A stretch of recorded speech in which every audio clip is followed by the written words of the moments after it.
Assalamualaikum warahmatullahi wabarakatuh. Perkenalkan, nama saya Titis Wilianti Frada dengan NIM belakang 089.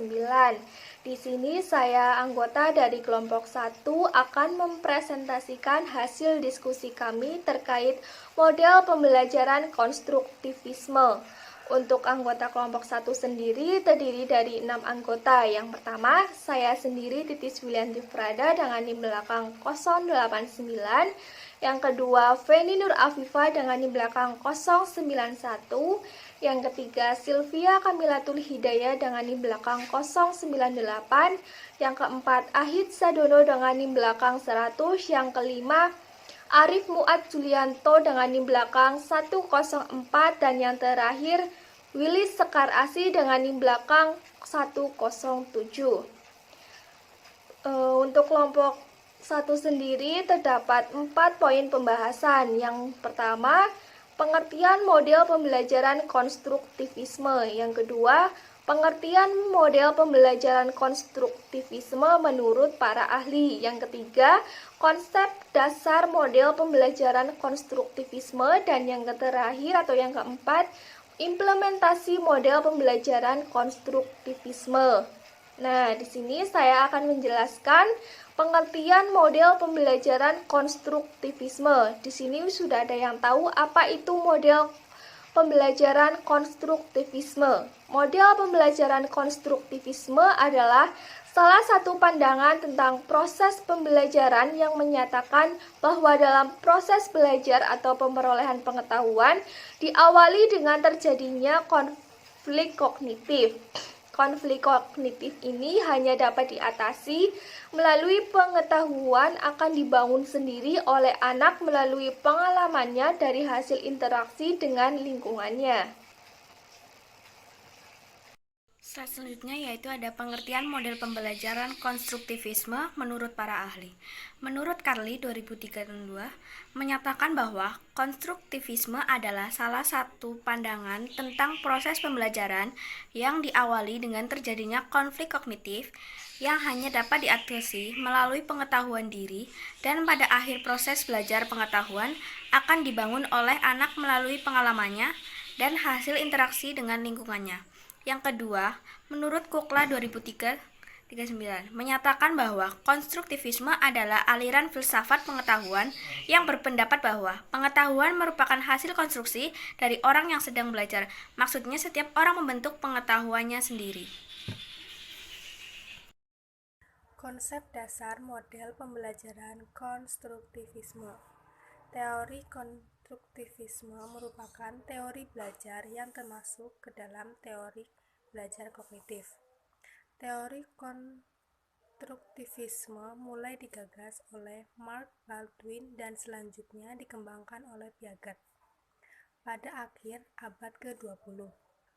Menurut teori ini, pada dasarnya tiap individu sejak kecil sudah memiliki kemampuan untuk mengkonstruksi pengetahuannya sendiri.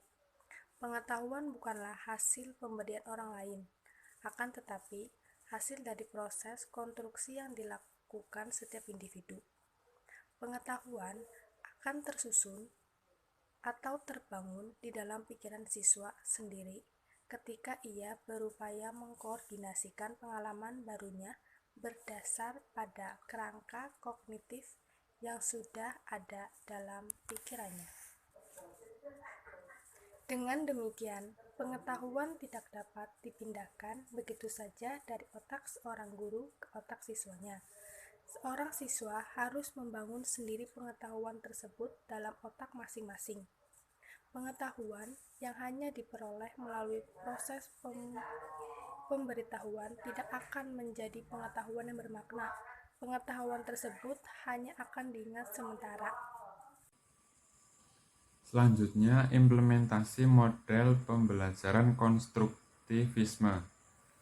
Implementasi teori belajar konstruktivistik dalam proses belajar, pembelajaran dapat menggunakan beberapa metode belajar, seperti penjelasan atau ceramah, tanya jawab, diskusi, penugasan, dan bermain peran. Pada teknik penjelasan atau ceramah, guru menjelaskan tentang suatu materi pelajaran kepada siswa agar siswa mengetahui apa yang akan dipelajarinya. Pada teknik tanya jawab, sebelum kegiatan inti dalam suatu pembelajaran berlangsung, guru dan siswa dapat melakukan tanya jawab yang berhubungan dengan materi yang akan diajarkan. Pada teknik tanya jawab ini berguna untuk mengetahui sejauh mana pemahaman siswa terhadap materi tersebut dengan memanfaatkan pengetahuan awal atau pengetahuan dasar yang dimilikinya. Pada teknik diskusi, siswa mendiskusikan dengan siswa lainnya dan guru mengenai materi pelajaran tersebut. Metode penugasan merupakan suatu cara dalam proses belajar dengan jalan memberi tugas kepada siswa. Penggunaan metode ini memerlukan pemberian tugas dengan baik ruang lingkup maupun bahannya. Pelaksanaannya dapat diberikan secara individual maupun kelompok. Metode pemberian tugas ini juga dapat dipergunakan untuk mendukung metode pembelajaran yang lainnya. Ya, yang selanjutnya adalah kesimpulan. Dengan menggunakan model pembelajaran konstruktivisme dapat meningkatkan motivasi belajar yang tinggi dalam pembelajaran, di mana pembelajaran siswa menjadi lebih efektif dan kreatif. Dengan menggunakan model konstruktivisme, siswa secara langsung dalam pembelajaran sehingga siswa menjadi termotivasi dalam belajar. Sekian presentasi dari kelompok kami. Apabila ada kekurangan, kami mohon maaf. Sekian, wassalamualaikum warahmatullahi wabarakatuh.